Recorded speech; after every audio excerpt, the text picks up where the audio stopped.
지난 시간에는 센서의 데이터 취득 방식에 대해서 배웠죠. 세 가지가 있다고 배웠고, 세 가지가 무엇이었냐면은 프레임 방식, 휘스크 부름 방식, 푸시 부름 방식, 이렇게 세 가지라고 했었죠. 그리고 특히 위성에서 이용하는 데이터 취득 방식은 이 셋 중에 두 가지를 특히 이용한다고 했는데, 뭐랑 뭐였죠? 네, 휘스크 부름 방식과 하나는 푸시 부름 방식이다 라고 했었죠. 잘 기억나죠? 이 부름 이제 두 개가 그 빗자루 형태라고 했었고, 휘스크 부름은 이렇게 쓰는 빗자루, 이렇게 생긴 빗자루였고, 푸시 부름은 밀대같이 생긴 그런 빗자루를 의미한다고 했었죠. 그래서 그런 모양을 생각하면은 조금 더 이해하기가 쉬울 것 같아요. 일단은 휘스크 부름 방식부터 이제 복습을 해보자면, 휘스크 부름 방식을 얘기하는 또 다른 용어가 있었어요. 그게 뭐냐면 크로스 트랙 스캐닝. 반면에 푸시 부름은 얼롱 트랙이었죠. 이렇게 또 다른 영어로 정의하는 의미가 있었고, 정의를 다시 한번 써보자면 휘스크 부름 방식은 뭐였죠? 네, 반사경이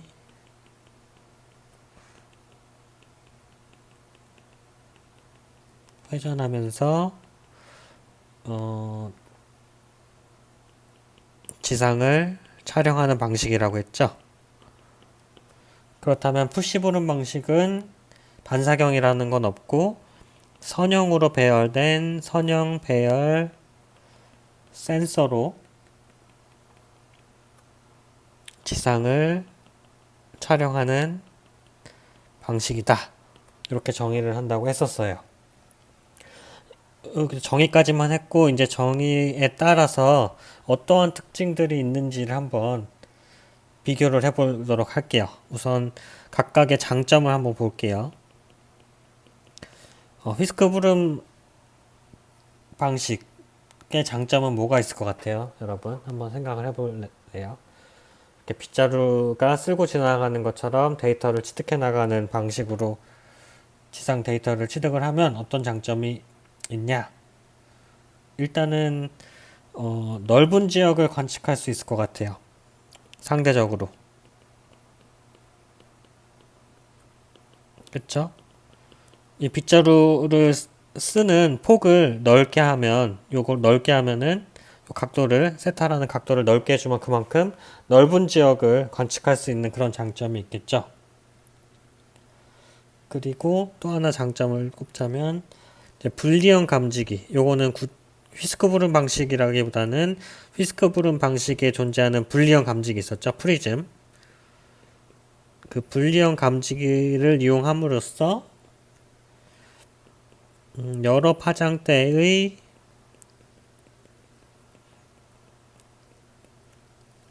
지상 정보를 동시에 기록할 수 있다. 이러한 장점이 있어요. 이게 무슨 말이냐? 한 번의 빛을 받아들이잖아요. 그렇죠? 한 번의 빛을 받아들여서 그 빛을 가지고 RGB, NIR 등등의 밴드 영상을 만들어내잖아요. 그 얘기는 이러한 밴드 영상 간의 화소가 기하학적 왜곡을 보이지 않는다는 그런 장점이 있어요. 왜곡이 작다. 즉 이렇게 한 번 빛을 받아들여서 걔를 이제 불리형 감지기로 여러 개로 만들어주기 때문에 R번 밴드의 1번 화소의 위치와 G번 밴드 1번 화소의 위치, NIR 밴드의 1번 화소의 위치, 이들 안의 위치가 정확하게 일치한다고 볼 수 있는 거죠. 그러한 장점이 있고요. 반면에 푸시브룸 데이터의 장점은 뭐가 있을까요? 푸시브룸 데이터의 장점. 첫 번째는 간단한 구조. 그쵸? 예를 들어 휘스크 부름 방식은 그 반사경이 계속 회전해야 되기 때문에 반사경도 있고 뭐 프리즘도 있어야 되고 뭐 등등 이제 복잡한데, 이 푸시브름은 이제 센서가 선형으로 배열된 센서만 있으면 사실 되잖아요. 그렇죠? 간단한 구조로 되어 있고 가볍고 상대적으로 작아요. 센서 자체도. 그리고 전력 소비도 낮아요.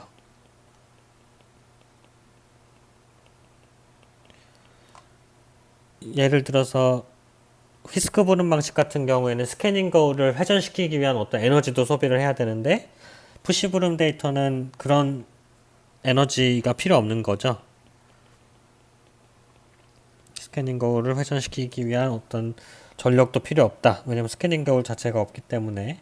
그리고 상대적으로 전반적으로 지형에 대한 왜곡이 적어요. 휘스크 부름 방식에 비해서. 이런 장점들이 있어요. 특히 이제 뭐 간단한 구조, 가벼움, 자금 이런 것들이 크게 중요할까, 또 전력 소비가 작은 게 크게 중요할까 생각을 할 수도 있는데, 이게 뭐 일반 상황에서라면 그렇게 크게 작용할 수가 큰 요소가 아닐 수도 있지만, 우리가 이제 이게 위성으로 쏘아 올려서 항공에서 궤도를 계속 돌아야 된다는 측면에서는 굉장히 중요한 거죠.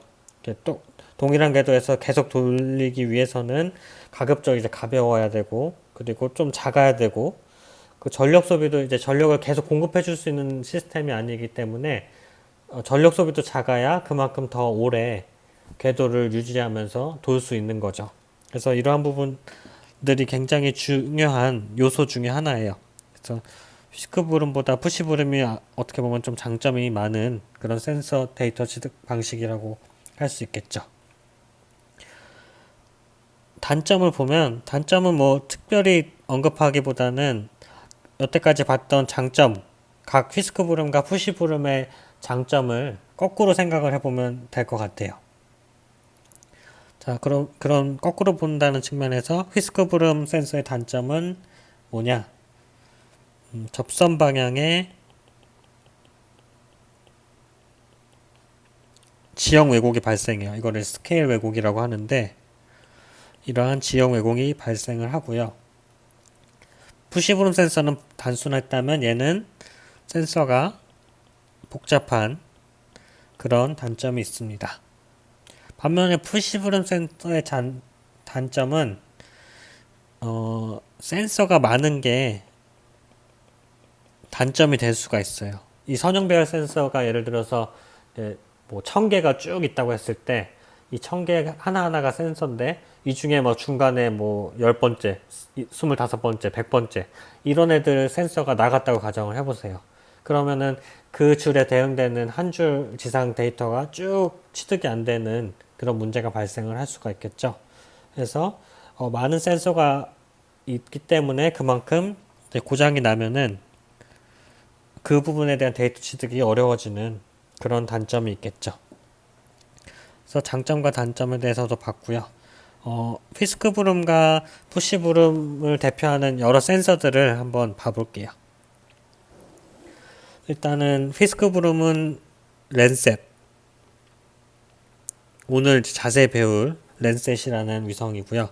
사실은 랜셋이라면 예전부터 이제 휘스크브름을 대표하는 대표적인 센서, 휘스크브름으로 데이터를 취득하는 대표적인 센서를 랜셋이라고 얘기를 할 수 있었는데, 지금은 그렇게 얘기하기가 어려워요.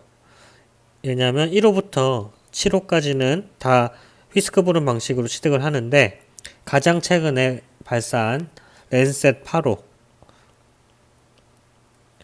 2013년 8월 2013년에 발사한 랜셋 8호는 푸시브름 센서예요.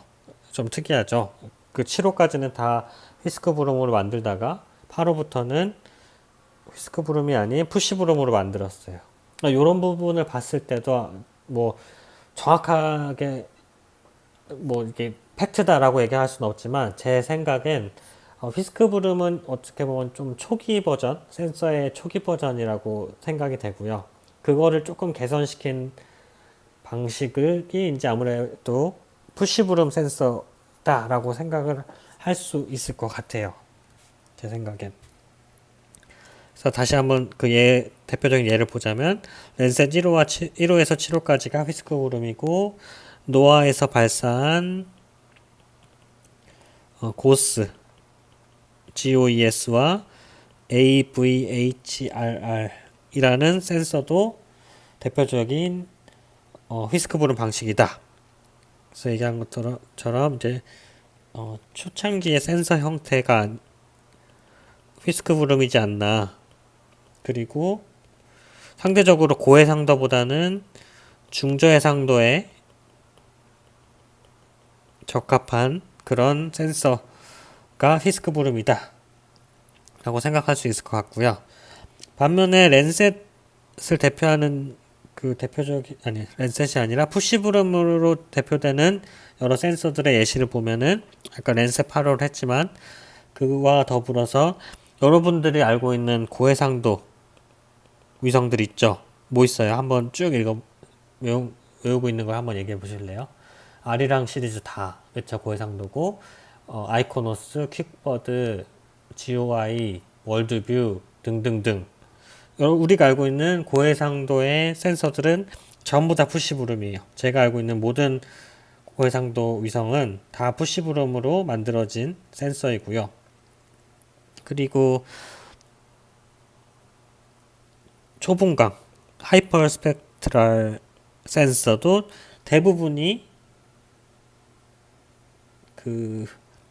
푸시브룸이다 라고 생각을 하면 될 것 같아요. 뭐 카시라든지 하이페리온 등등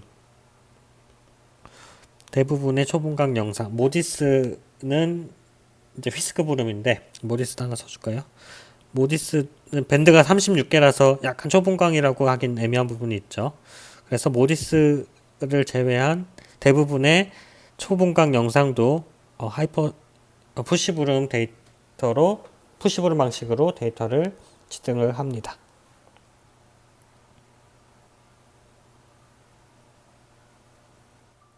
자, 지금 휘스크 부름과 푸시 부름을 비교를 해 봤는데요. 그 중에 접선 방향 스케일 왜곡이 뭔지를 간단하게 얘기를 하고 넘어갈게요. 이 부분은 나중에 기아 오차에 대해서 공부할 때 더 자세히 얘기할 건데 지금 한번 더 언급을 하고 나중에 다시 한번 얘기를 하는 게 여러분이 기억하기에 더 좋을 것 같아서 설명을 하도록 하겠습니다. 여러분 제가 예전에 해상도 할 때 공간 해상도 설명했었던 거 기억나죠?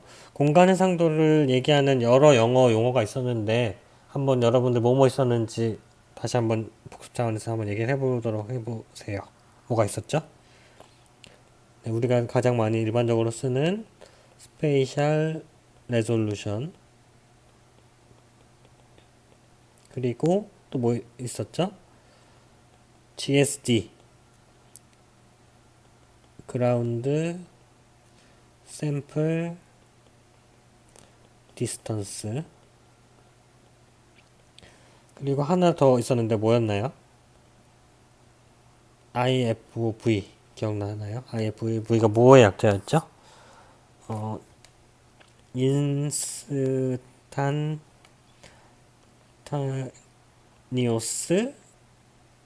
인스탄타니오스 필드 오브 뷰라고 해서 IFV였죠. 이거를 우리나라 말로 하자면 공간상도라고도 하지만 할 수는 있지만 순간 시야각이라고 표현을 합니다. 필드 오브 뷰를 FOV를 시야각이라고 하고 앞에 인스탄티니오스 인스턴트 뭐 하면은 뭐 인스턴트 음식 이런 것처럼 약간 짧은 급속에 이런 느낌이잖아요. 그래서 앞에 순간이라고 해석을 해서 IFV는 이제 순간 시야각이라고 얘기를 합니다. 예전에 설명할 때는 요 세 가지에 대한 큰 구분 없이 세 개의 영어 용어가 나오면은 그냥 여러분들 공간 해상도라고 생각을 하면 된다. 이렇게 얘기를 했었는데, 어, 조금 더 깊이 있게 공부를 해보면 좋을 것 같아요. 그래서 이 IFOV라는 개념을 조금 더 공부를 해볼게요. 이거와 앞서 얘기한 접선 방향 스케일 왜곡이 뭔지를 설명하도록 하겠습니다. 그래서 여러분들 그 순간 시야각이라는 걸 이제 그림으로 그려보면은 이렇게 그릴 수 있을 것 같아요. 이렇게. 그래서 요 각도를 이제 베타라고 하고, 이 베타를 우리는 순간 시야각이라고 정의를 합니다. 즉 센서가 어떤 데이터를 취득하고자 했을 때 가질 수 있는 어떤 촬영할 수 있는 최소 폭을 순간 시야각이라고 하고요. 예를 들어서 이 위성이 떠 있는 항공기가 떠 있는 높이를 h라고 가정을 합시다. 그러면은 그때 대응되는 이 지상에 대한 요 크기, 요거 공간 해상도라고 할게요. 요 네모만큼을 하나의 화소로 표현을 할 수 있다고 했을 때 이 네모를 어떻게 정의를 할 수가 있죠? 이 베타라는 각도가 이제 라디안이라고 가정을 하고요. 그러면은 이 공간 해상도는 h와 베타의 곱으로 표현할 수가 있어요. 그죠? 그죠? 끼인각이 베타고 이 길이가 h면은 요 대응되는 길이는 베타 h로 정의할 수가 있죠. 요거는 근데 우리가 수직 방향, 레이더 방향으로 관측을 했을 때는 이렇게 공간 해상도가 h 곱하기 베타로 정의가 가능합니다. 근데 예를 들어서 우리 좀 크게 볼게요. 예를 들어서 요 휘스크 부름 방식은 레이더 방향으로만 취득하는 게 아니라 특정 폭으로 촬영 각도를 이제 이동 바꿔가면서 촬영할 수가 있다고 했죠. 회전 반사경이 회전을 하면서 수직 방향도 찍지만 어떤 특정 각도를 이룰 때도 데이터를 취득을 할 수 있잖아요. 그쵸? 예를 들어서 지금 아까 그린 거는 각도가 0도일 때, 즉 레이더, 수직 방향일 때고, 예를 들어서 이번에는 각도가 알파일 때의 공간 해상도가 어떻게 되는지를 한번 보려고 합니다. 그래서 예를 들어서 이 순간 시야각은 정의가 되어 있어요. 위성 혹은 카메라마다 똑같은 베타라는 값으로 정의되어 있는데, 요 기울어져 있는 요 각도를 알파라고 합시다. 즉 알파만큼 각도를 틀었을 때의 공간 해상도 요거에 대응되는 요 크기가 얼마인지를 한번 보려고 해요. 요거에 대한 해상도는 똑같이 순간 시야각 베타 곱하기 요 길이를 h-라고 할게요. 베타 곱하기 h-로 공간 해상도가 정의가 되겠죠. 그쵸? 근데 문제는 h-랑 h랑 다르다는 데 있겠죠. 베타라는 거는 위성 하나당 딱 정해져 있는 그런 값 순간 시야각인데, 문제는 요 알파라는 시야각, 촬영각이 알파일 때, 그때 이제 이 h-가 수직 방향일 때의 높이 h와 달라진다는 게 문제가 되겠죠. 그래서 이 h-라는 값을 한번 유도를 해볼래요? 알파로 표현을 하면 어떻게 되죠? h-는 어떻게 표현되나요? 그 알파를 기준으로 코사인 알파를 한번 써볼게요. 코사인 알파는 어떻게 쓸 수 있죠? h-분의 h로 쓸 수 있겠죠. 그쵸? 그래서 우리가 궁금한 h-는 h 나누기 코사인 알파 이렇게 쓸 수 있어요. 즉, 알파만큼 틀었을 때의 공간 해상도는 베타 곱하기 h 이거를 알파로 같이 표현하면은 베타 곱하기 h 나누기 코사인 알파 이렇게 표현할 수가 있습니다. 어쨌든 지금 상황으로 봤을 때는 수직 방향에 대한 공간 해상도와 수평 방향에 대한 공간 해상도의 값이 다르다는 것을 알 수가 있죠. 근데 문제는 이 다르다는 건 알겠는데 요 기울어졌을 때 알파만큼 기울어졌을 때의 공간 해상도와 수직 방향으로 취득했을 때의 공간 해상도 요 둘 중에 어떤 값이 더 큰지 어떤 게 더 공간 해상도가 좋은지를 판단을 좀 해봐야 돼요. 그렇죠? 그래서 여러분들 이제 대면 수업이면 여기서 항상 제가 질문을 하는 부분이 이 수직 방향에 대한 공간 해상도 h-베타와 알파만큼 기울었을 때의 공간 해상도 베타 곱하기 h 나누기 코사인 알파 둘 중에 어떤 게 더 좋은지, 좋은 공간 해상도를 갖는지를 제가 항상 질문을 해요. 자, 여러분들은 어떻게 생각하시나요? 어떤 게 더 좋다고 생각을 하시나요? 1번은 공간 해상도, 수직 방향일 때의 공간 해상도가 더 좋다. 2번은 알파만큼 기울었을 때 취득한 공간 해상도가 좋다. 3번은 알파가 얼마이냐에 따라서, 얼만큼 기울어졌냐에 따라서 각각 다르다. 어쩔 때는 수직 방향이 더 좋고, 어쩔 때는 알파만큼 각을 틀었을 때 공간 해상도가 더 좋다. 이 1번, 2번, 3번 중에 여러분은 어떤 게 답이라고 생각을 하시나요? 네, 답은 1번. 수직 방향일 때 공간 해상도가 제일 좋아요. 좋다는 얘기는 공간 해상도가 작다는 얘기죠. 왜 그런지 한번 볼게요. 일단 이 1번과 2번의 차이는 코사인 알파라는 애죠. 예, 근데 코사인 알파는 알파가 어떤 값을 갖냐에 따라서 굉장히 값이 달라질 수 있어요. 달라질 수 있는데 이 코사인이라는 애가 갖는 범위가 있죠. 코사인이 갖는 범위가 몇부터 몇이에요? 자, 마이너스 1부터 1까지죠. 근데 뭐 각도의 마이너스는 가질 수가 없으니까 결국 이 코사인 알파라는 애는 0에서 1 사이를 가져요. 즉 다 1보다 작아요. 즉 1과 같거나 1보다 작은 애들로 BH 값을 나누면은 이 BH 값이 더 커질까요? 작아질까요? 네, 커지겠죠? BH 값이 커진다는 얘기는 그만큼 요 전체 공간 해상도의 값이 커진다는 얘기고, 공간 해상도의 값이 커진다는 얘기는 공간 해상도는 안 좋아진다는 얘기죠. 그렇죠? 예를 들어서 그 H 베타 수직 방향에 대한 공간 해상도가 1m고 그 코사인 알파만큼 기울었을 때 공간 해상도가 1.3m다. 그러면 1m가 더 좋은 거잖아요. 그렇죠? 작은 값이 더 좋은 거죠. 그래서 이렇게 수직 방향이 아니라 알파만큼 기울었을 때 그 촬영한 공간 해상도는 항상 수직 방향의 공간 해상도보다 더 안 좋다라고 생각을 할 수 있겠죠. 그래서 이게 바로 아까 얘기한 접선 방향에 대한 스케일 왜곡, 스케일이 이제 측척이잖아요. 더 쉽게 생각하면은 방향에 따라서, 이 접선 방향에 따라서 공간 해상도가 달라진다는 얘기예요. 요 수직 방향의 때 공간 해상도와 알파만큼 기울었을 때, 각도를 틀었을 때의 공간 해상도가 달라진다. 왜곡이 생긴다. 이게 휘스크 브룸의 단점 중에 하나다라고 생각을 하면 될 것 같습니다.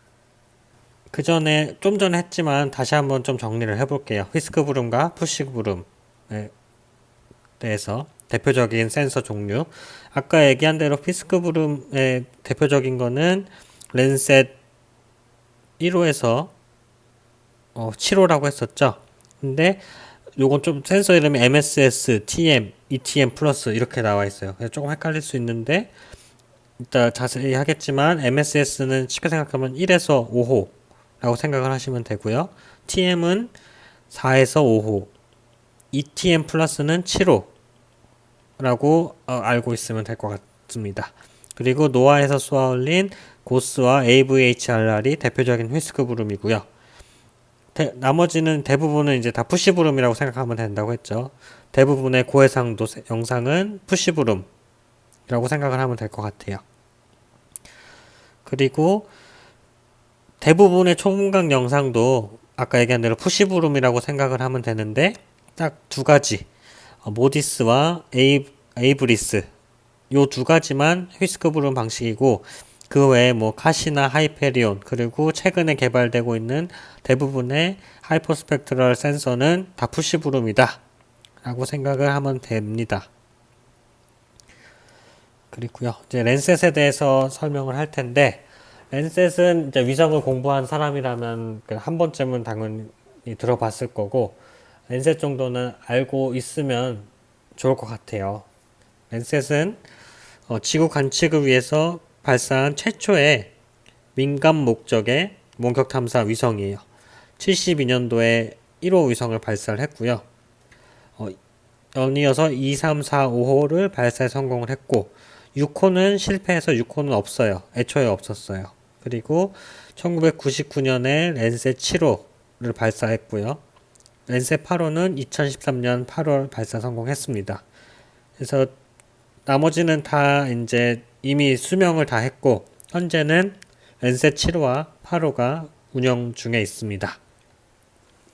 그래서 이 랜셋 시리즈에 대한 어떤 구분을 좀 할 필요가 있어요. 자, 여태까지 설명한 것만 따지면 랜셋은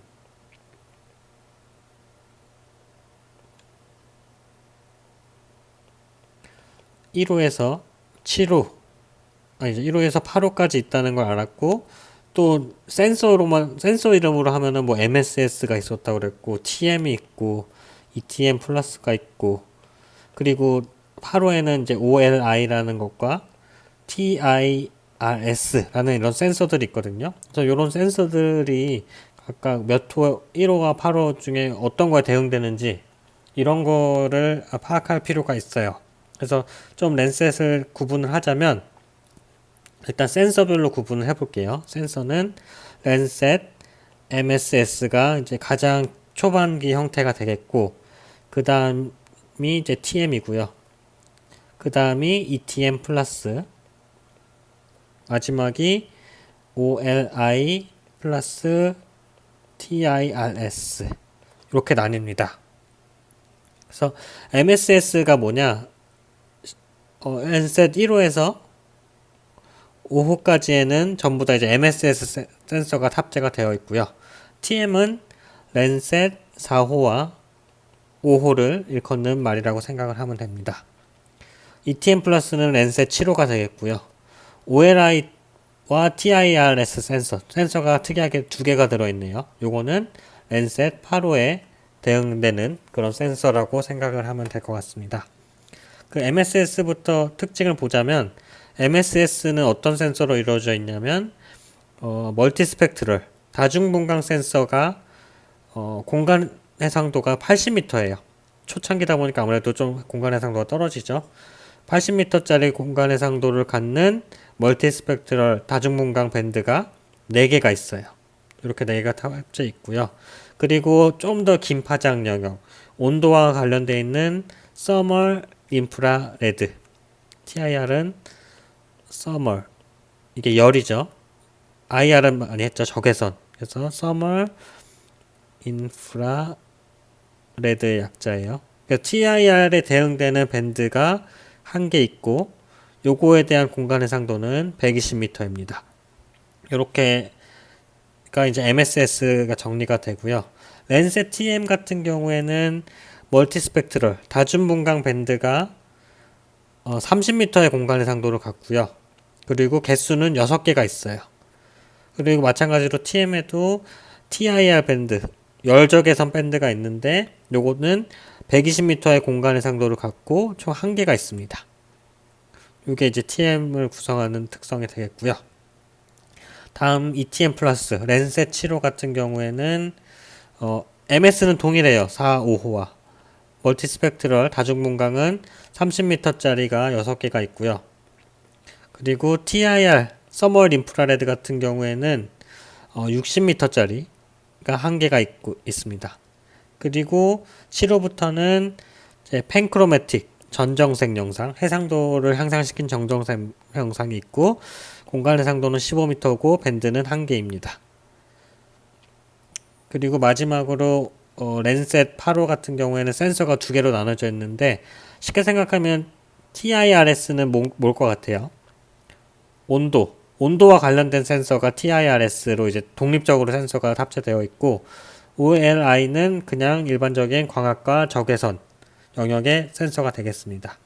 이건 어떻게 구성이 되어 있냐면은 OLI 같은 경우는 멀티스펙트럴 밴드가 30m급이고 이 밴드가 8개가 있어요. 그리고 펜도 하나 더 있고요. 펜 흑백 정정색은 10m 공간의 상도를 갖는 전정색 영상이 한 개 있고요. 반면에 이제 TIRS 밴드에는 TIR 밴드겠죠, 당연히. 이게 공간의 상도는 오히려 100m로 떨어졌는데 그 대신 두 개가 있습니다. 그래서 이렇게 조금씩 스펙이 바뀌었어요. 전반적으로 공간 해상도나 분광 해상도 측면에서 일로 가면 갈수록 새로 개발된 렌셋 최신 호일수록 더 향상되는 경향은 보이긴 하죠. 전체 밴드 개수로 보면은 1호에서 5호는 MS 4개와 TIR 1개로 5개의 밴드가 있었고, TM 같은 경우에는 총 7개, ETM은 펜크로매틱까지 8개가 되겠고, 8호에는 8개, 9개, 2개에서 11개네요. 11개의 밴드. 밴드의 개수도 늘었고, 그리고 공간 해상도도 전반적으로 좋아지는 경향을 보입니다. 근데 좋아지는 경향을 보이기는 하는데, 일단 각각의 센서별로 포함되어 있는 밴드 특성을 살펴보면, 멀티스펙 1호에서 5 MSS를 볼게요. 1호에서 5호를 보면은 MS는 80m, TIR은 120m죠. 4, 5호에는 마찬가지로 MS는 30m, TIR은 120m. ETM 플러스와 OLI TIRS도 마찬가지로 MS보다 TIR의 공간 해상도가 전반적으로 더 안 좋죠. 이거는 왜 그럴까요, 여러분? 요건 아무래도 TIR 밴드가 TIR 파장 영역이 멀티스펙트럴보다는 더 뒤쪽이죠. 더 뒤쪽이라는 얘기는 에너지 세기, 파장은 길지만 에너지 세기는 약하다는 얘기죠. 그래서 작은 에너지 세기를 영상으로 만들기 위해서는 보다 넓은 지역에서 들어오는 에너지 양이 필요한 거죠. 그렇기 때문에 상대적으로 기술적인 한계에 의해서 그 파장대가 긴 영상의 공간 해상도는 좀 떨어질 수밖에 없는 그런 단점이 있는 거죠. 네, 그런 특성이 있습니다. 네, 그래서 렌셋에 대한 어떤 시리즈별 특성은 요 정도만 좀 파악해 두면 될 것 같고요. 나머지 더 세부적인 것, 각각의 멀티스펙트럴 밴드가 RGB, NIR 이런 특정 파장대에 있고 또 어떤 더 세부적인 특성을 갖고 이런 것들까지는 더 자세하게는 외울 필요는 없을 것 같아요. 그냥 인지만 하고 있으면 될 것 같아요. 아까 설명해준 그 렌셋 그 비교 표 정도만 머리에 넣어두면 좋을 것 같고요. 이제 그걸 바탕으로 조금 더 렌셋 시리즈를 살펴보도록 할게요. 렌셋 시리즈는 전부 다 태양 동기식 궤도예요. 태양 동기식 궤도 기억나죠? 저궤도라고도 할 수도 있는 그 태양 동기식 궤도. 그 태양의 에너지를 받아야 되는 어떤 수동형 센서기 때문에 태양 동기식 궤도가 되겠고요. 아래는 렌셋 5호와 7호, 8호의 영상을 시각적으로 표현해 준 결과예요. 근데 좀 여러분 이상한 거 확인했나요? 렌셋 7호가 좀 이상하죠? 렌셋 7호에 어떤 이런 검은색 형태의 줄이 그어져 있죠? 이거는 뭐냐면 SLC 오프라고 하는 일종의 에러예요. 센서 고장이에요. 센서의 일부가 고장이 나서 2003년 이후에 찍은 데이터들은 모두 이런 식으로 되어 있어요. 즉 일정한 주기마다 데이터 취득이 안 돼서 데이터가 취득이 되고 또 일정 적은 꺼먹고 취득되고 꺼먹고 이러한 어떤 제대로 된 데이터가 아닌 영상을 취득할 수밖에 없는 그런 에러가 발생을 했어요. 그래서 이 실질적으로 렌셋 7호를 가지고 2013년 이후에 찍은 데이터들은 크게 쓸모가 없죠. 그렇죠? 거의 이 영상만 보더라도 전체의 거의 한 20-30% 되는 지역이 검은색으로 데이터가 없기 때문에 크게 쓸모가 없어요. 근데 하지만 2000년대 초반 이 SLC 오프가 발생한 지 얼마 안 됐을 때는 이러한 데이터를 복원하기 위한 연구가 많이 진행이 되어 있어요. 즉, 요 검은 부분에 대한 데이터를 그 주변 화소, 이 검은 부분과 가까운 이 위와 아래, 이 그림을 예로 들었을 때 이 위와 아래의 화소 값들의 어떤 경향을 파악해서 이 검은 부분을 채우려는 그런 연구들도 많이 수행이 되어 있어요. 수행을 많이 했었어요. 2000년대 초반만 하더라도. 하지만 최근에는 이러한 연구들이 거의 진행이 되고 있지 않는데 왜 그럴 것 같으세요, 여러분? 이러한 연구가 수행했 2000년대 초반만 해도 위성이 많지 않았어요. 그래서 랜셋이 거의 우리가 상용적으로 취득할 수 있는 거의 유일한 위성이었는데 그래서 이제 활용을 최대한 많이 하는 게 목표였던 거죠. 이 랜셋 시리즈를 최대한 잘 활용을 해서 데이터가 랜셋 7호와 같이 데이터가 SLC 오프된 그런 데이터도 잘 복원해서 사용을 하려고 했는데 최근에는 워낙 많은 위성들이 쏘아 올려졌고 그로부터 굉장히 많은 영상을 받아들이고 있기 때문에 굳이 뭐 랜셋 7호 없는 데이터를 억지로 만들어서 어떤 분석에 활용하기보다는 그냥 뭐 다른 데이터를 쓰지 뭐. 그래서 랜셋 7 대신에 또 다른 뭐 여러 다른 대체 위성을 가지고 분석을 하게 된 거예요.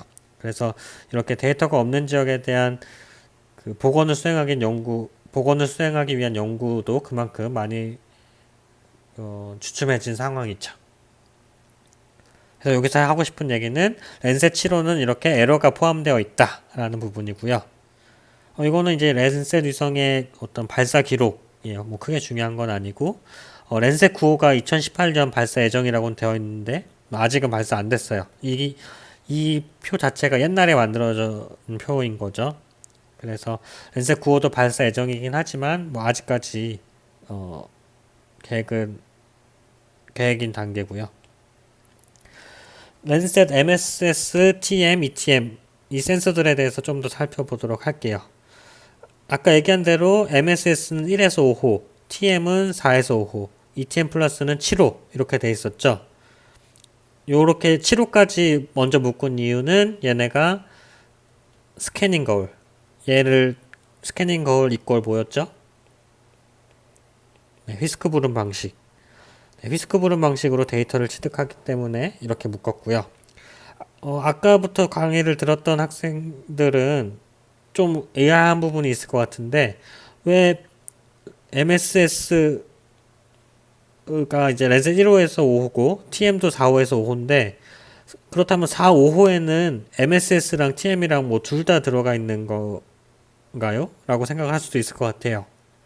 그래서 요 부분이 좀 헷갈릴 수 있는데 쉽게 생각하면은 MSS의 일부 밴드가 TM에도 포함되어 있다고 생각을 하면 될 것 같아요. 4, 5호에도 포함이 되어 있다고 생각을 하면 될 것 같아요.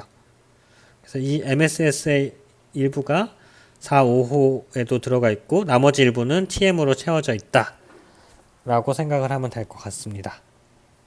그럼 가장 초창기 버전인 MSS부터 살펴보면은 약 80m 곱하기 80m의 공간 해상도 4개의 밴드가 있고 이런저런 뭐 정보들이 있어요. 다음은 이제 TM 두 번째 랜셋 4, 5호에 대한 거고요. 휘스크 부름 방식이 되겠습니다. 그래서 밴드 6번은 120 곱하기 120m의 공간 해상도를 갖고요. 총 밴드의 개수는 7개네요. 그래서 1번, 2번, 3번, 4번, 5번, 7번은 멀티스펙트럴 다중무광이고 6번은 TIR이 되겠습니다. 다음은 MSS와 TM을 비교한 건데요. MSS는 뭐 이렇게 녹색, 적색, NIR은 2개, 그리고 서멀까지 5개가 있고요. 그리고 뭐 방사해상도 부분을 보면은 6비트네요. 6비트고 반면에 랜셋 TM 4, 5호는 8비트가 되겠습니다. 비트수는 알죠? 그리고 뭐 고도, 관측폭 뭐 이러한 정보들이 있고요. 아까 얘기한 것처럼 MSS 밴드의 4번, 5번, 6번, 7번은 랜셋 4호와 5호에서 밴드 1, 2, 3, 4가 된 거예요. 그 MSS의 일부가 TM이 된 거고요. 그리고 MSS 밴드 8은 랜셋 3에서만 존재한다고 하네요. 뭐 그런 차이가 있다고 합니다.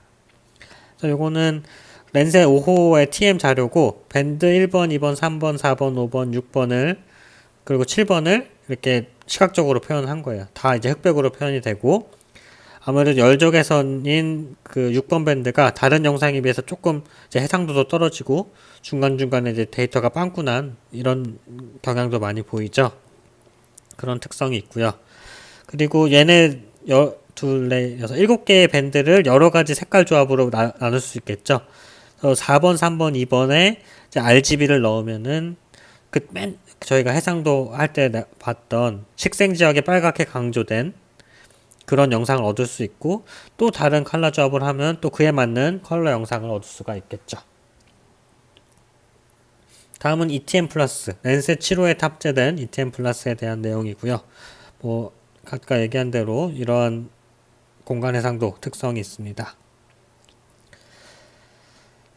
그래서 ETM 플러스를 뭐 251 ARI라는 또 다른 센서와 뭐 비교를 한 내용이고요. 뭐 이 251 ARI 요거는 크게 중요한 건 아니고, 뭐 공간 해상도 측면에서 봤고, 스캐닝 거울 피스크 부름 방식이라는 얘기가 되겠죠. 그리고 뭐 태양 동기 식궤도고 재방문 주기가 뭐 16일이고 이러한 정보들입니다. 다음은 마지막 2013년에 발사된 렌세 8호가 되겠습니다.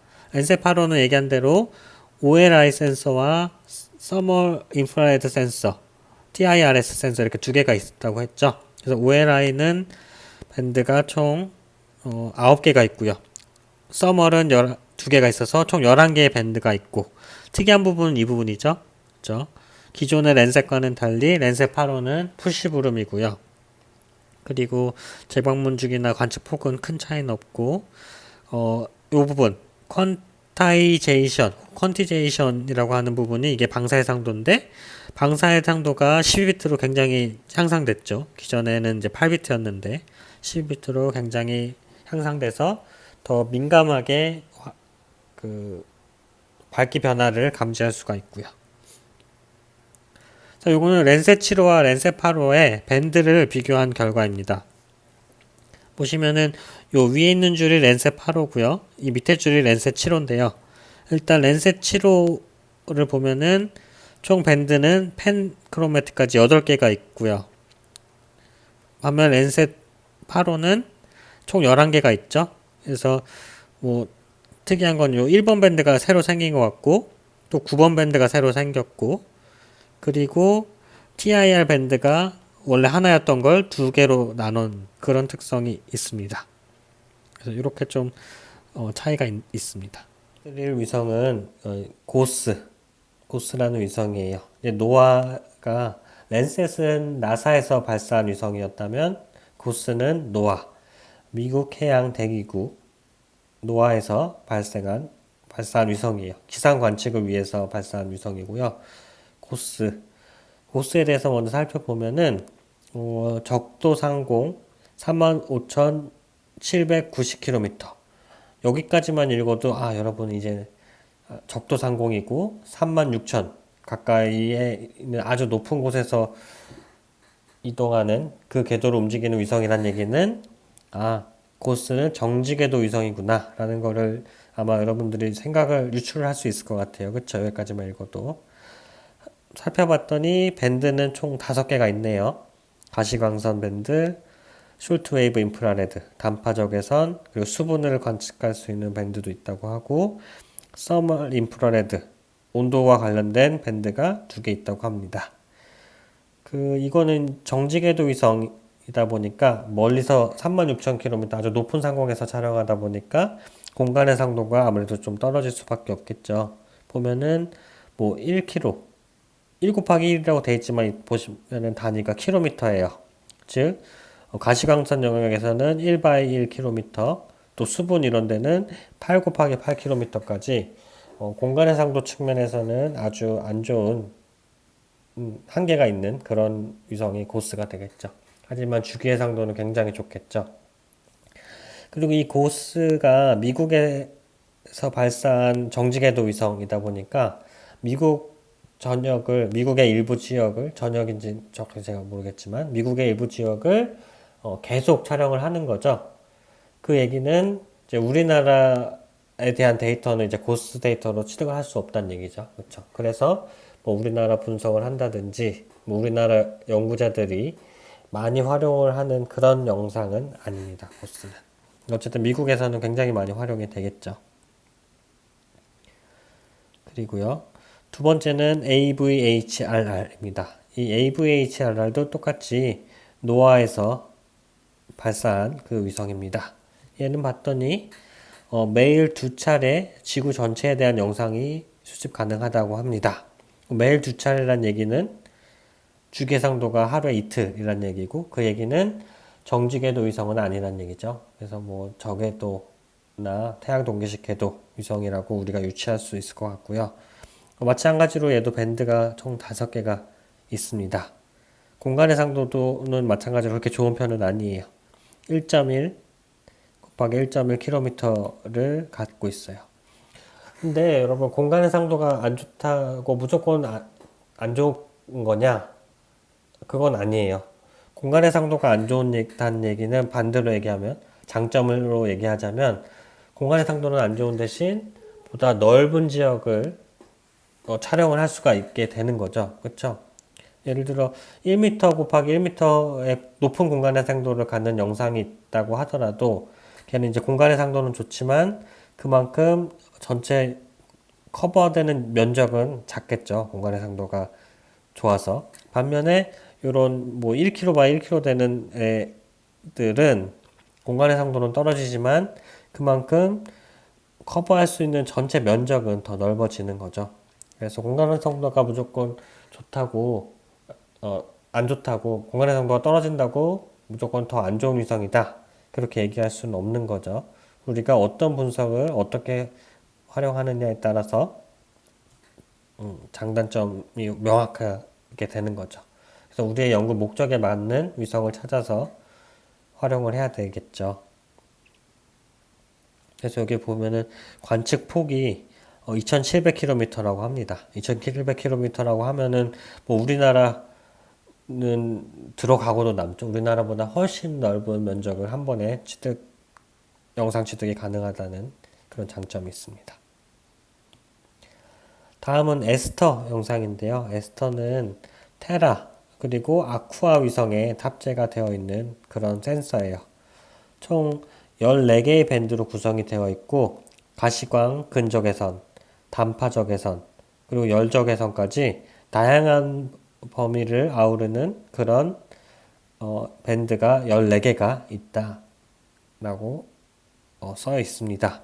근데 특이한 점은, 제가 읽어봤던 특이한 점은 VNIR, 가시광과 근적에는 푸시브룸, 숄트웨이브 인프라레드, 단파적외선도 푸시브룸.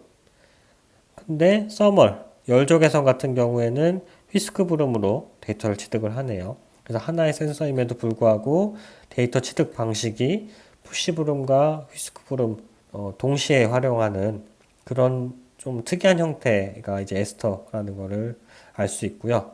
공간의 성도는 약 15m에서 열적외선 같은 경우에는 90m까지 다양한 것을 또 확인할 수가 있습니다. 다음은 모디스인데요. 모디스도 마찬가지로 테라랑 아쿠아 위성에 탑재된 센서입니다. 모디스는 제가 아마 여러분들한테 한 두어 번 소개를 했던 것 같아요. 일단 휘스크 부름 방식이면서도 밴드가 36개로 좀 많은 편이죠. 그래서 이게 연구자들 사이에는 다중분광 영상으로 센서로 봐야 맞냐, 아니면 초분광 영상, 초분광 센서로 봐야 맞냐라는 뭐 의견이 분분한데, 뭐 그냥 여러분들이 편한 대로 기억을 하면 될 것 같아요. 밴드가 한 수십 개 정도 되는 모디스 영상이고, 이것도 마찬가지로 밴드마다 공간 해상도가 조금 달라요. 밴드 1번, 2번 같은 경우에는 250m, 3번에서 7번까지는 500m, 나머지는 1km. 이렇게 공간 해상도가 다양한 걸 알 수 있죠. 뭐 정확한 이런 숫자들은 당연히 여러분들이 외울 필요가 없죠. 그냥 모디스가 대충 어떤 특성을 갖는다, 전반적인 그런 경향만 기억하고 있으면 될 것 같고요. 공간 해상도가 뭐 250에서 1km 되는데 아마도 이렇게 파장 길이가 짧은 1번, 2번 밴드에서는 상대적으로 높은 공간 해상도를 갖고 점점 이제 파장이 길어질수록 에너지량이 작기 때문에 공간 해상도를 좀 좋게 만들긴 어려워서 공간 해상도가 떨어지는 그런 경향을 보이는 것을 확인할 수가 있습니다. 다음은 위성 센서는 아니고 그냥 항공기를 이용한 영상을 얻는 방법들을 한번 봐보도록 할게요. 이거는 뭐 항공기에 들어갈 수 있는 센서들은 뭐 굉장히 많겠죠. 위성은 뭐 정해져 있지만 이미 쏘아올린 위성의 뭐 개수라든지 스펙이 정해져 있지만 항공기에는 뭐 어떤 센서를 올리든 그냥 올리는 거 마음이죠. 그래서 뭐 이렇게 AMS와 ATLAS라고 써 있지만 굳이 뭐 요 두 개에 대한 내용을 세부적으로 알 필요는 없고 항공기에도 여러 가지 센서들을 탑재해서 지상 데이터를 취득을 할 수 있다는 것을 알려주려고 합니다. 여러분 생각을 해볼게요. 근데 여기 AMS랑 ATLAS 제가 X를 치긴 했지만 뭐 이런 스펙이 있다고 하는데 조금 일반 위성이랑 다른 점이 보이나요? 스펙을 보면서. 네, 공간 해상도가 없죠. 공간 해상도가 없고 순간 시야각이라는 개념이 있네요. 그렇죠? 예를 들면 우리가 랜셋 같은 경우에는 공간 해상도가 다중문강 같은 밴드의 경우 30m라고 했었죠. 랜셋 30m라고 했는데 얘는 그렇게 어떤 미터 30m라고 공간 해상도로 표현하지 않고 순간 시야각으로 표현을 했어요. AMS는 2.5 밀리라디안, ATLAS는 2 밀리라디안. 왜 위성에서는 30m라고 이렇게 혹은 컴셋은 뭐 1m 이렇게 숫자로 정확하게 공간 해상도를 표현을 하는데 왜 이런 항공기에 탑재된 센서는 그렇게 숫자로 표현하지 않고 뭐 순간 시야각 2.5mm 라디안 뭐 이렇게 표현을 할까요? 그냥 얘도 뭐 1m, 0.5m 이렇게 표현을 하면은 안 되는 건가요? 왜 그렇게 이렇게 다르게 표현했을 것 같아요? 네, 힌트는 여기 표를 보면 알 수가 있어요. 즉 항공기라는 건 우리가 나는 높이가 정해져 있는 게 아니잖아요. 그쵸? 항공기는 뭐 1000m에서 상공 1000m에서도 날 수도 있고 2000m, 4000m 뭐 다양한 높이에서 날 수 있죠. 근데 위성은 안 그렇죠. 위성은 촬영 고도가 정해져 있죠. 정지궤도 위성 같은 경우에는 36,000km 상공이고 저궤도 위성 같은 경우에는 뭐 다양하지만 500km에서 뭐 1500km까지 높이가 궤도가 정해져 있고 그에 따라서 나올 수 있는 공간 해상도가 정해져 있는 거죠. 그렇기 때문에 항공기에서는 이렇게 높이, 촬영 높이에 따라서 공간 해상도, 화소 크기가 달라질 수 있기 때문에 이렇게 화소 크기로 공간 해상도를 표현하지 않고 요 베타, 순간 시야각으로 표현을 합니다. 그래서 순간 시야각은 이제 위성이 아니라 항공기에 탑재된 센서마다 이 베타 값은 정해져 있고 어떤 높이, 어떤 h로 비행기가 나느냐에 따라서 공간 해상도 D가 정해지겠죠. 네, 요런 차이가 있습니다. 그래서 맨 처음에 제가 얘기했을 때 공간 해상도를 표현하는 게 영어가 스페이셜 레솔루션도 있었지만 IFOV도 있다고 했었죠. 뭐 그 당시에는 이 두 개가 그냥 같은 용어라고 봐도 된다고 했지만 엄밀히 얘기하면은 이제 어떤 차이가 있는지 여러분들이 알 수 있겠죠. 네, 그런 내용이었고요. 다음은 스팟입니다. 저도 이제 처음에 이제 한참 학부 때니까 거의 이제 몇 년인가요? 15년까지는 아니지만 10년 가까이 됐는데 처음 위성에 대해서 배운 지가 항상 맨 처음에 배우는 위성은 이제 우리나라 위성을 제외하고는 랜셋이었고 그 다음에 항상 같이 나오는 게 스팟 위성이었어요.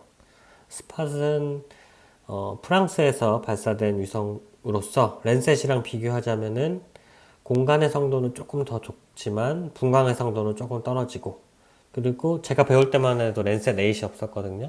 그래서 랜셋은 휘스크 브름을 대표하는 센서, 스팟은 푸시브룸을 대표하는 센서. 그렇게 좀 대조적으로 비교하면서 배웠던 기억이 있는데 지금은 뭐 워낙 많은 위성들이 쏘아 올려지고 다양한 스펙을 가진 위성들도 많다 보니까 그런 어떤 대비되는 부분이 예전 같진 않은 것 같아요. 그래서 스팟은 항상 뭐 오래된 위성으로서 많이들 알고 있는 위성입니다. 푸시브룸 방식 얘기한 대로 푸시브룸 방식이 있고요. 스팟 1, 2, 3부터 5까지 총 5개의 센서가 위성에 발사가 되었어요. 1번, 1, 2, 3 같은 경우에는 1번, 2번, 3번 그리고 펜까지 이렇게 4개의 밴드가 있었고요. 공간 해상도는 20m와 10m가 되겠습니다. 스팟 4호 같은 경우에는 밴드는 3개, 가시광 밴드는 3개, 그리고 펜은 하나, 그리고 숄트웨이브 인프라레드 단파장 적외선이 또 하나가 있네요. 펜은 10m, 나머지는 20m.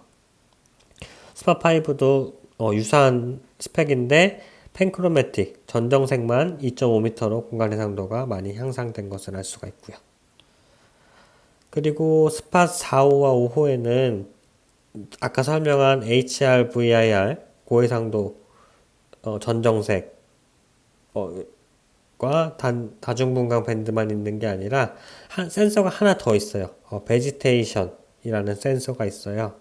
얘는 소규모 식생이라든지 지구변화, 해양학 연구를 위한 센서로서 공간의 성도는 조금 떨어지지만 촬영 주기가 짧은, 관측폭은 아주 넓은 그런 센서를 같이 탑재를 하고 있는 게 스팟 4호와 5호가 되겠습니다.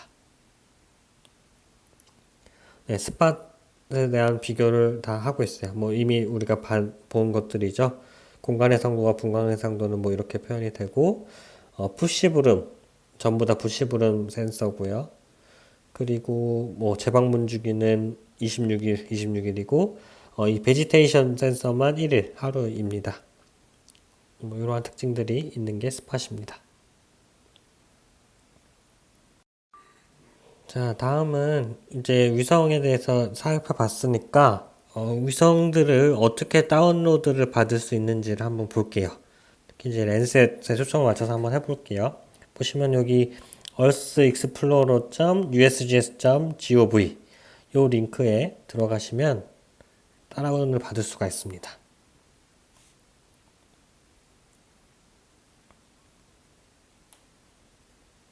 네, 이렇게 다운을 받을 수 있는 어떤 검색을 할 수 있는 시스템의 페이지가 나오고요. 보시면은 저는 이제 로그인을 했어요. 한유경이 로그인 했는데 여러분도 이 다운을 받기 위해서는 레지스터 아이디 등록을 하셔야 돼요. 그래서 본인의 아이디를 만들어서 요거로 이제 데이터를 검색해서 다운로드를 받으면 되겠죠. 그래서 보시면은 서치 크리테리아 어떤 영상을 가질 것인지 검색할 것인지를 검색 조건을 입력하는 그런 페이지가 되겠고요. 보시면은 여기 Select a Geocoding Method 있고 쳐보면 어드레스, 플레이스 즉 위치, 이름으로 검색을 할 수가 있어요. 여기를 아무래도 요걸로 하는 게 여러분들 좀 쉬울 것 같고요. 여기에 이제 여러분들이 검색하고 싶은 지역을 입력하면 되는데 좋은 게 그러니까 우리나라 말 한글로 쳐도 다 검색을 할 수가 있어요. 예를 들면 상주 캠퍼스라고 해볼게요.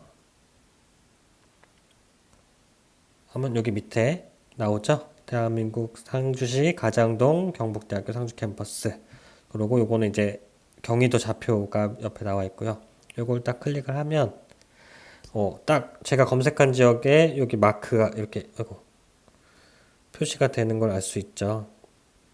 여기 이렇게 표시된 요 지역을 포함하는 영상들을 이제 찾아주겠다라는 얘기고요. 좀 더 이제 디테일한 세부적인 검색을 할 수가 있는데요. 여기 보면은 데이터 레인지라고 해서 제가 지금 이게 웹페이지다 보니까 제가 어느 부분을 클릭을 하고 있는지가 나오지 않는 게 좀 답답할 수도 있지만 잘 따라오시기 바랍니다. 데이터 레인지에 search from 언제부터 검색을 할 거냐 여기서 이걸 클릭해서 여러분들이 선택을 할 수 있어요. 달력에서 저는 한 2017년 부터 2017년 5월 1일부터 오늘 지금 제가 5월 16일 날 녹화를 하고 있거든요. 5월 16일까지 검색을 하겠다. 그리고 다른 모든 달을 다 할 수도 있고 내가 관심이 없는 예를 들어서 뭐 7월처럼 구름이 많은 비가 많이 오는 장마처럼 구름이 많아서 어차피 데이터가 온전하지 못할 테니 이런 7월을 뺀 7, 8월을 뺀 나머지 달들에 대해서 검색을 하겠다. 이렇게 검색 기간을 설정을 할 수가 있고요. 요 밑에 데이터셋이라는 걸 눌러보면 이 USGS에서 가지고 있는 데이터들의 목록이 쭉 나옵니다.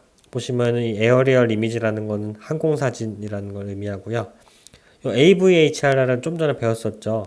고스와 AVHRR, 노아에서 발사했던 그런 게 있고 상업용 커머셜 세틀라이트도 있고요.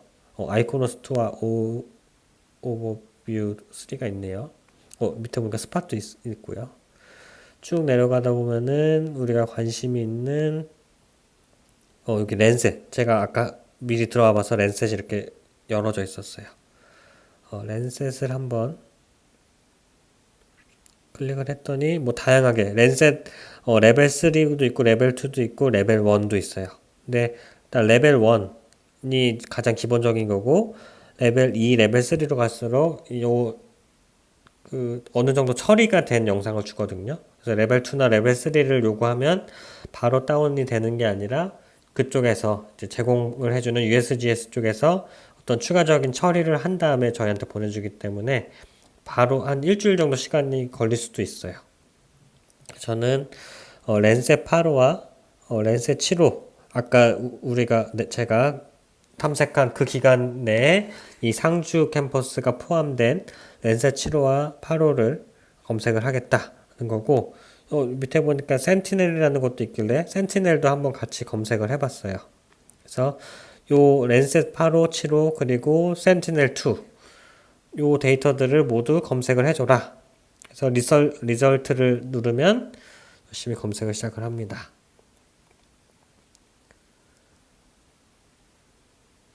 그러면은 일단은 여기 보면은 랜셋 8으로 되어 있죠. 여기 랜셋 8 찾아진 랜셋 8 영상들이에요. 보니까 1에서 10까지 총 57개가 있네요. 여기 그쵸 57개라고 써 있고 쭉 있어요. 쭉 있는데 대충 여기 썸네일을 봤을 때 요런 좀 파란 애들은 요런 애들은 이제 구름이 많은 걸 알 수 있어서 요런 애들 말고 다른 걸 한번 보려고 해요. 1번 봐볼게요. 1번에 이제 요 발자국을 클릭을 하면 이 영상이 어느 정도의 면적을 커버하는지를 보여주고 있어요. 랜셋이 공간 해상도가 30m이다 보니까 좀 상대적으로 굉장히 넓은 지역을 추출하는 포괄하는 걸 알 수 있죠. 여기 상주 캠퍼스를 훨씬 넘어선 영역, 뭐 군산, 전주, 대구까지 구미 아주 넓은 지역을 커버하는 걸 알 수 있고요. 발자국 옆에 이 JPG 그림을 클릭하면 이 썸네일을 여기 중첩시켜서 보여줘요. 그래서 영상의 대략적인 퀄리티를 알 수가 있고요. 이것도 구름이 조금 있네요. 날짜를 보니까 여기 애퀴지션 데이트가 5월 7일, 2020년 5월 7일. 지난주네요, 바로. 그쵸? 거의 열흘 전 거 데이터도 바로 올라와 있어요. 그래서 보면은 여기 연필 있는 요 부분을 눌러보면 요런 페이지가 나와요. 이렇게 어떤 영상들이 있다 이런 거를 볼 수가 있고 요런 테이블이 있어요. 요거는 다음 시간에 좀 더 자세히 하겠지만 이제 메타데이터라는 거예요. 의 일부인데 이게 뭘 의미하냐? 이 영상에 대한 설명을 해주는 데이터, 이 영상 데이터에 대한 설명을 해주는 데이터를 메타데이터라고 합니다. 그래서 뭐 이 영상이 언제 취득됐는지, 영상 이름은 뭔지, 뭐 전체 뭐가 있을까요? 전체 화소의 개수가 가로 세로 몇 개인지, 그리고 좌표계는 뭔지, 이러한 세부적인 정보들을 가지고 있는 게 메타데이터입니다. 이러한 메타데이터도 얻을 수가 있고요.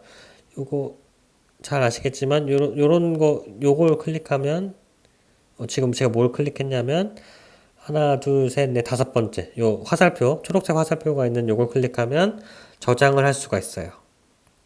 뭐 여러 가지 그냥 자연 칼라 이미지로 저장을 다운로드를 할 수도 있고 열저개성 영상도 그냥 저장을 할 수도 있고. 근데 어떤 분석을 사용하기 위해서는 아무래도 요 마지막에 있는 요 지오티프 데이터라는 거를 다운을 해야 뭐 크기도 훨씬 다른 것들보다 크죠. 단순히 우리가 눈으로 보는 것뿐만 아니라 여러 가지 다양한 분석을 하기 위해서는 이 레벨 1 지오티프 데이터를 다운로드를 하면 됩니다. 제가 지금 다운로드 할 건 아니고요. 아니고 이런 식으로 이제 다운로드를 해도 되고요. 다음은 이제 제가 다른 것도 검색했잖아요. 렌셋 7 ETM 플러스로 이번에 한번 봐볼게요. 자, ETM 플러스는 어떤 영상들이 있는지 한번 봅시다. 이번에는 83개나 있네요. 여러 개가 있는데 렌셋 7 여러분 혹시 제가 어떤 특성을 갖고 있다고 얘기했던 거 기억이 나나요? 잘 모르겠으면 제가 하나 클릭을 해볼게요. 일단 커버하는 범위는 요거는 좀 잘 안 맞는 지역인데 어쨌든 이렇고 썸네일을 한번 보면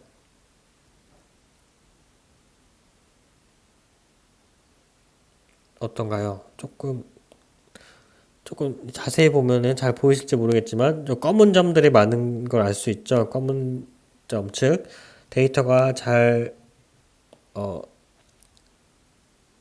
취득되지 않은 지역이 많은 걸 알 수 있죠. 이거는 지난 시간에 수업을 듣는 학생들은 알겠지만 그 SLC 오프라는 센서에 어떤 에러가 발생을 해서 주기적으로 데이터가 제대로 취득이 되지 않는 걸 확인할 수가 있어요. 그렇죠? 이런 특성이 있는 게 렌셋 7 ETM이고 마지막으로 센티넬2도 한번 가져와 봤으니까 열어볼게요. 센티넬2에 대해서 배운 적은 없지만 아무거나 하나 가져왔더니 이렇게 나와 있네요. 발자국으로 봤더니 자, 아까 렌셋에 비해서 커버하는 영역이 어떤가요? 더 적죠. 그쵸? 아까 렌셋은 전주, 대전까지 포함된지 모르겠지만 대구도 포함되어 있었고 그쵸? 훨씬 더 넓은 지역을 커버하고 있었는데 같이 한번 볼 수 있는지 한번 제가 봐볼게요. 동시에는 못 보네요. 어쨌든 이 센티넬2라는 게 우리가 어떤 스펙을 갖는지 모르지만 전체 커버하는 면적이 렌셋보다 굉장히 더 작은 것을 알 수 있고 이를 통해서 센티넬이 잘은 모르지만 렌셋보다 공간 해상도는 조금 더 좋을 수도 있겠구나. 그런 걸 유추해 볼 수 있겠죠. 그래서 내가 관심 있으면 이런 데이터도 또 다운받을 수 있고 제가 검색한 렌셋과 센티넬 말고 다른 데이터도 검색을 해서 다운을 받을 수도 있겠죠.